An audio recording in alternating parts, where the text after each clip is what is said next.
Prabhupada. The mistake of modern civilization is that man does not believe in the next life. But whether he believes or not, the next life is there, and one has to suffer if one does not lead a responsible life in terms of the injunctions of authoritative scriptures like the Vedas and Puranas. Species lower than human beings are not responsible for their actions because they are made to act in a certain way. But in the developed life of human consciousness, if one is not responsible for his activities, then he's sure to get a hellish life as described herein. Thus ends the Bhaktivedanta purport. So in this chapter of the third canto, called the Description of Adverse Fruitive Activities, Lord Kapila is explaining to his mother what happens to the living entity who is involved in varieties of fruitive activities for his own enjoyment and does not care for the scriptural injunctions. And there have been descriptions of many hellish conditions of life. And in today's verse, continuing the same topic, Lord Kapila is saying, the living entity who is absorbed in kutumbha bibhrana, evam kutumbam bibhrana, maintaining his family, kutumbam bibhrana, udaram bhara evava, and also filling their stomachs. Udaram means stomach, meaning that just maintaining his family members, meeting their different requirements. Visrujya, when they give up this body, visrujya, iha, ubhayam, isrujya, and ubhayam, isrujya, pretya, and they leave this body, pretya, after death. What happens? Bhunkte tat phalam idrisham. And they all have to experience the reactions of such activities. Tat phalam bhunkte. They have to experience. Who has to? Ubhayam. Not only the man and his family members, all of them. Visrujye iha ubhayam pretya bhunkte tat phalam idrisham. So after leaving this body, Visrujya, the man who maintained himself, Kutumbha Bibhrana, and his family members by sinful activities, suffers a hellish life. And his relatives suffers a hellish life. Bhunkte tat phalam idrisham, and his relatives suffer also. Ubhayam bhunkte tat phalam idrisham. And in the purport, Prabhupada has mentioned that this is the mistake of the modern civilization. The mistake of modern civilization is that man does not believe in the next life. So, that is the kind of a civilization we all are part of, where people are very proud of their learning, of the advancement, material advancement, but actually they are seriously lacking in proper knowledge and understanding. And the consequence of such mistaken modern civilization is that man leads an irresponsible life. So, but whether he believes or not, the next life is there, and one has to suffer if one does not lead a responsible life in terms of the injunctions of the authoritative scriptures like the Vedas and Puranas.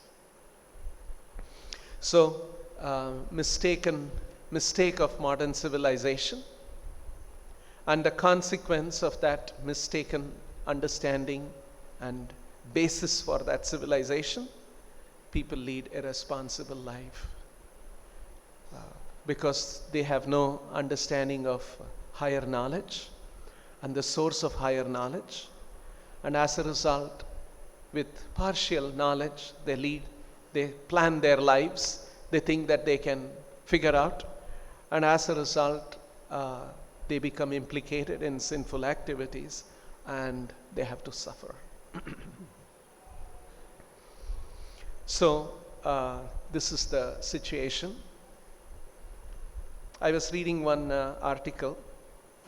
Generally, we know that we have heard that there is the position of the atheists. Atheists think that science can explain everything, and we have figured out most of the things, and a little more advancement and we will crack everything else. On the other end of the spectrum is theists who have faith in the scriptures and all of that. And there is a big spectrum. And actually, usually there is another kind of a middle thing called agnosticism. Agnosticism, where one is not too sure about it. So this article written by a professor, a scientist from Stanford University, very intelligent, accomplished professor, writer. This is a new trend that is emerging that he describes. This is not atheism, this is not theism, this is not agnosticism, but a fourth position, what they call, he calls it possibilanism, meaning he calls himself, I'm a possibilian. The meaning of possibilian, he explains very nicely, interesting concept. He says, our ignorance of the cosmos is too vast to commit to atheism. He's a scientist who understands that science we are trying to figure out, but we don't know many things. Both at the atomic, subatomic scale and at the cosmic scale, there is so much ignorance. So, we have to acknowledge that we don't know many things. So our ignorance of the cosmos is too vast to commit to atheism on the one hand. And then he says, science has taught me to be skeptical about cosmic certainties. There is a feature in modern science called falsification. That is, somebody comes up with an idea, and there are others who are trying to see whether that is true or not. And they try to falsify it. And if it stands the test of all kinds of falsification, then it is considered to be some theory that is respectable, can be accepted. So, science is never certain about something, because tomorrow somebody can overthrow it with some new discovery, new explanation like that. So science has taught me to be skeptical of cosmic certainties. And then he says, unfathomed complexity of human brain tissue, which essentially is an alien computational material. Actually, he himself is a neuroscientist, and then he's dealing with the brain. And then he says that the brain is so complex. And how this brain is functioning is so difficult to understand, and we have no understanding about how the emotions work, how memory works. Like, say for instance, suppose I ask all of you, can you recall your fifth standard or fifth grade teacher's name, almost all of you will be able to remember, right? Some teacher would have been there in our fifth grade. I'm sure most of us would not have remembered this teacher's name last 20 years, 25 years, but suddenly our brain recalls. This was not recalled 25 years, 30 years, 40 years maybe, some of us who are older. But somewhere it is there in the memory. How this memory works, there is no understanding. So like this, and actually what the human brain, he calls it a computational material, alien computational material, because scientists, we know, the scientists talk about computation, and we have hardware, software, all of that does computation of some data. But the incredible capacity of the brain to do computation, something unparalleled, and no one knows how it is working. All that they know is that there are neurons, and the neurons are forming networks, and these neural networks are constantly undergoing reconfiguration, and as a result, different understanding, all of this is coming. How that leap happens, no one knows. So, he's saying, we know you unfathomed complexity of human brain tissue, which essentially is an alien computational material. We know too little about our own minds and the universe around us to insist on strict atheism. So we cannot say that science will figure out, has figured out. And then he says, not only he, there are a lot of people who subscribe to this kind of a new understanding, a fourth position. Agnosticism is an uninteresting stance in which a person simply questions whether his traditional religious story is true or not. But possibilianism is a new position that emphasizes the exploration of new unconsidered possibilities. So basically he is saying that there is too much to be known, we don't know enough, and let's keep our minds open. Too many possibilities are there. I am open to these possibilities. This is possibilian's position. The possibilian's perspective is distinguished from agnosticism in its active exploration of novel possibilities and its emphasis as the necessity of holding multiple positions at once. So you have to be open, you have to be explorative, you can't be too sure of this or the other. So let's keep our minds open for the different possibilities and let's be explorative. That's the position of a possibilian.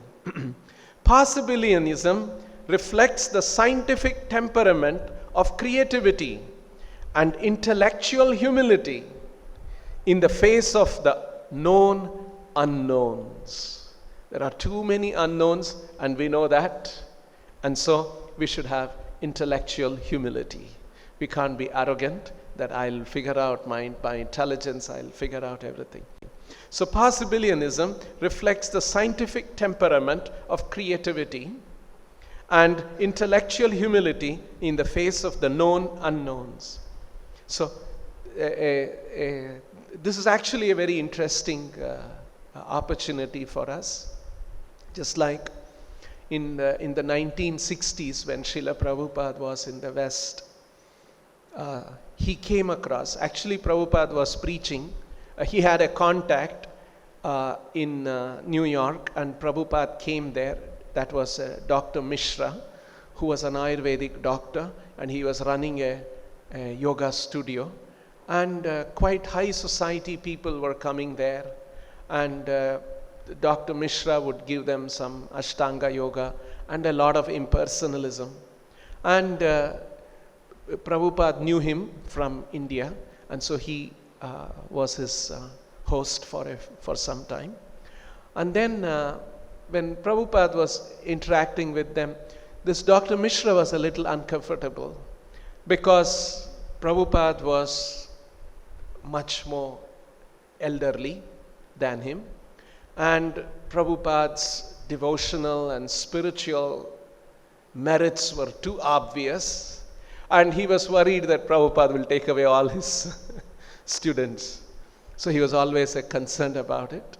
And then when Prabhupada, sometimes he would allow Prabhupada to speak, and then later on he was a little uncomfortable, and then he would say, Swamiji, just you can sing and don't talk. So all those kind of things, Prabhupada was having these restrictions. At that time, Prabhupada heard there was another part of New York City where there were a lot of young people, and they were very explorative. They are fed up of the American dream life, material life, and all of that. And they are looking for alternative meaning of life and Eastern mysticism and all of that. So Prabhupada leaves Dr. Mishra's studio and comes down south to Lower Manhattan. And that's where he goes to the park, and there are hundreds of people, Americans, young Americans. They have left their university studies and they want to understand. Being misguided, they were taking to drugs and all of that. And so when Prabhupada would sit there and he would sing under the tree for 2 hours, 3 hours, sometimes even 5 hours. And from in the afternoon, usually from 2 o'clock to about 5 o'clock, he would sing. A lot of people would gather. And Prabhupada found that those young people are explorative, and they are open in their thinking, they are open, and they are open to new ideas. And that was a great opportunity. So in the same way, in the human society, from every decade, every new generation, some new ideas, something comes up, especially in Western countries. And we can actually take advantage of this kind of open-mindedness and explorative ideas. So sometimes this kind of a thing happens, which is actually very good for our preaching. So we must take advantage of that. So like this, in modern civilization, sometimes there are a few people who acknowledge that we don't know everything. There is too much to be known. Although we are trying to bring out so much knowledge, there was another data where he talks about every month about 30,000 new research papers are published. Every month, 30,000 papers. And scientists acknowledge that just to keep track of all of that, it is too difficult. And so, even though there is so much of knowledge being generated, created, all of that, when you compare to so much of knowledge to be understood, it is too vast. And in one's lifetime, one wouldn't have made sufficient advancement. So these are the realities. And so there are scientists who are acknowledging that there is too much to be known and we don't know sufficiently.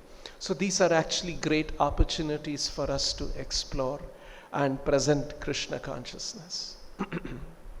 So the living entity who is trying to figure out this by his own sense perception. Because sense perception, using our senses, actually in the scheme of reality, our eyes, our senses are all sensitive to a very small segment of the reality. We don't know, our senses are not capable of understanding. Like the electromagnetic spectrum is a small portion in the entire spectrum where our eyes are sensitive. In the same way, our ears are also sensitive to a small portion of the sonic, beyond the ultrasonic and the infrasonic. So actually, if you see that way, our senses' ability to access reality is very, very limited. So in Vedic knowledge, this is very much accepted and understood, that this pratyaksha or prakata or pratyaksha or prakata jnana is actually very, very limited.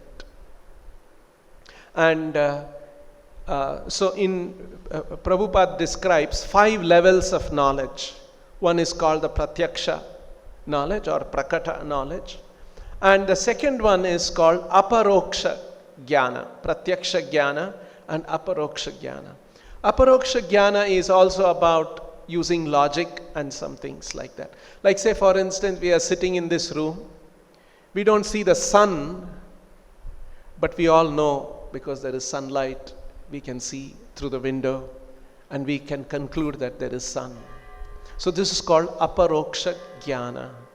You're not directly seeing it, but then using some logic, using some past experience, you can conclude certain things about it.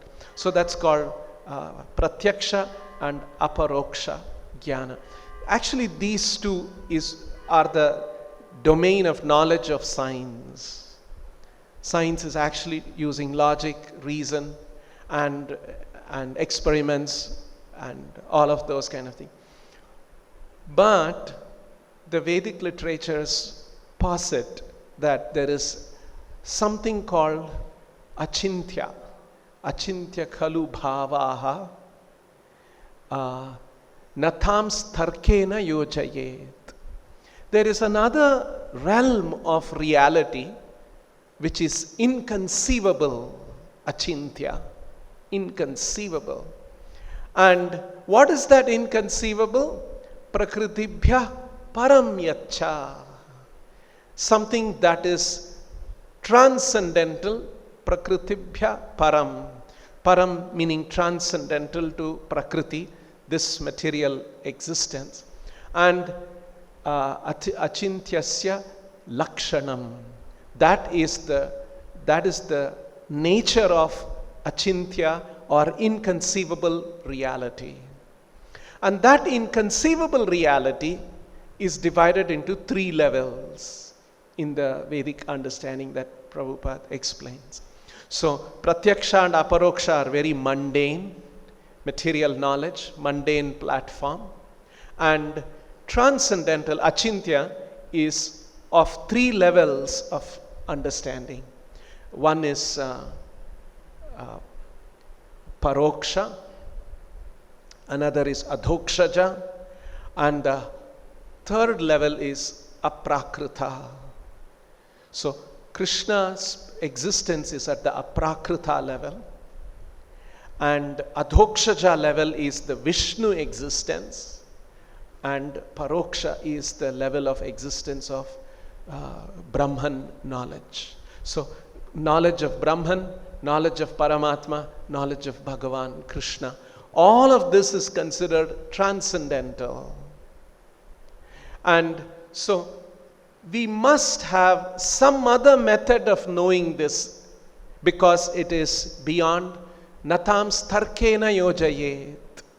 It cannot be accessed by tarka, by logic, by reason, and it is beyond sense perception. It is beyond sense perception, it is beyond logic and reasoning. So we need an alternate process.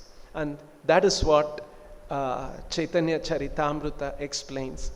Maya mugdha jivera nahi swataha Krishna gyan, jiver kripaya kaila Krishna Veda Puran. The living entity which is Maya mugdha jiva.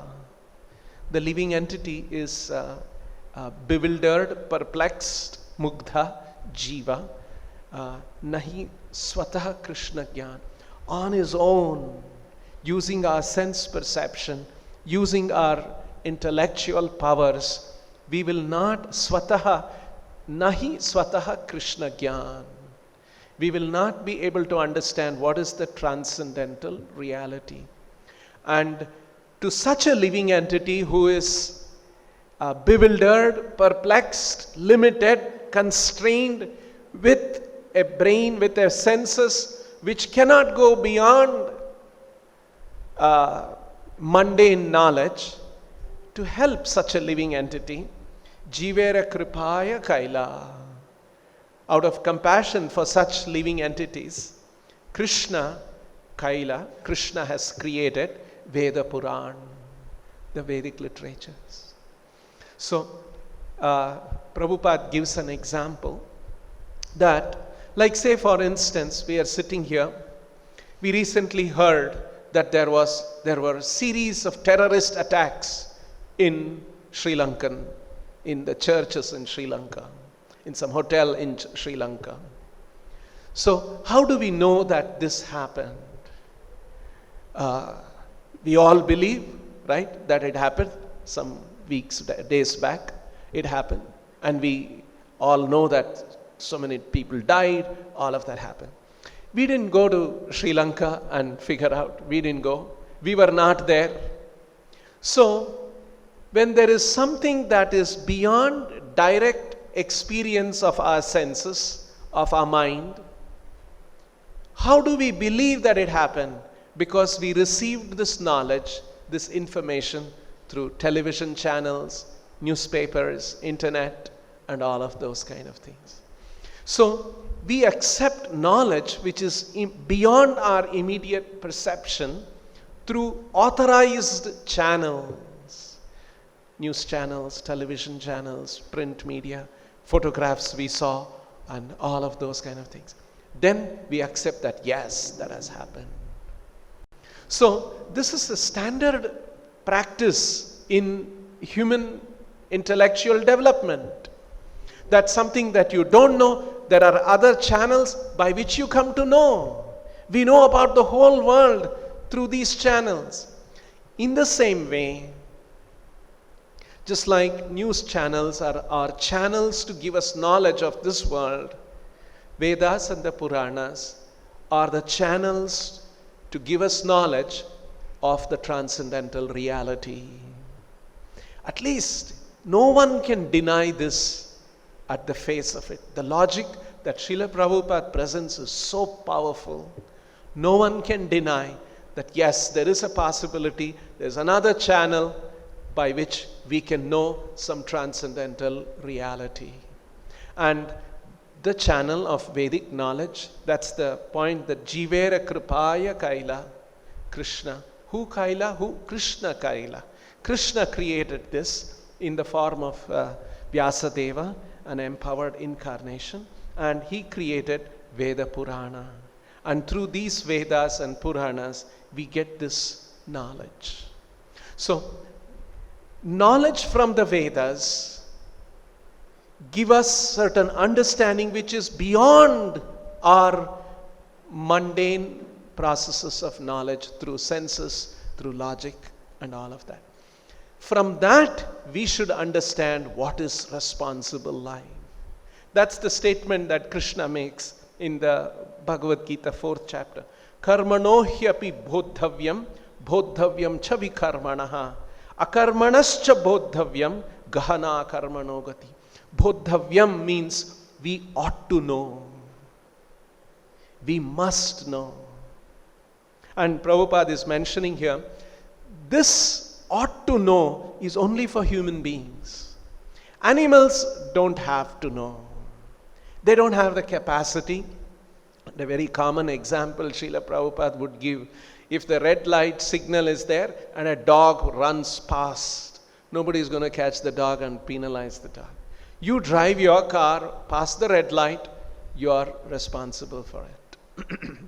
So as human beings, we are expected to have higher knowledge, and hence this discernment, what is right action.